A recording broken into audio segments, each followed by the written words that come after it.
Hello. ఇంకా చాలు. నువ్వు ఇచ్చిన గిఫ్ట్స్ అన్నీ నీకు తిరిగి ఇచ్చేసా. ఇంకోసారి నన్ను కాంటాక్ట్ చేయడానికి ట్రై చేయకు. సరే, ఒకటి అడుగుతా, లాస్ట్ టైం ఆన్సర్ ఇస్తావా? సరే చెప్పు. నీ ఫేవరెట్ గిఫ్ట్ ఉంది కదా, అదే ఆ వాచ్, దాని వాల్యూ ఎంత? 15K అలా పడింది. అయినా ఎందుకు ఇప్పుడు? అది పగిలిపోతే కొత్తది కొంటావా, లేదా రిపేర్ చేయించుకుంటావా? మరీ నీ అంత రిచ్ కాదులే. చాలా కష్టపడి కొనుక్కున్నా. రిపేర్ చేయించుకుంటా. ప్రేమ కూడా అంతే రియా, గొడవలు వస్తున్నాయని, మిస్అండర్స్టాండింగ్స్ వస్తున్నాయని వదిలేసి వెళ్ళిపోతున్నావు.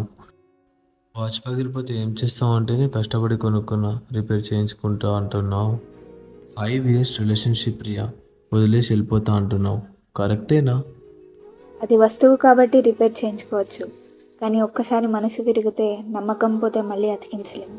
వాచ్లో టైం ఆగిపోతే మనం బ్యాటరీ మారుస్తాం కానీ వాచ్ని పడేసుకోం కదా. అలానే ప్రాబ్లమ్స్ వస్తే సాల్వ్ చేసుకోవాలి కానీ రిలేషన్షిప్కి ఎండ్ కార్డ్ పెట్టొద్దు. 15K వాచ్కి నువ్వు అంత వాల్యూ ఇస్తున్నావు కదా, మరి 5 years మన ప్రేమకి, నిన్నుపై పెంచుకున్న ప్రేమని నువ్వు అసలు కౌంట్ చేయలేకపోతున్నావా? వస్తువు కన్నా మనిషి వాల్యూ ఎక్కువ కదా.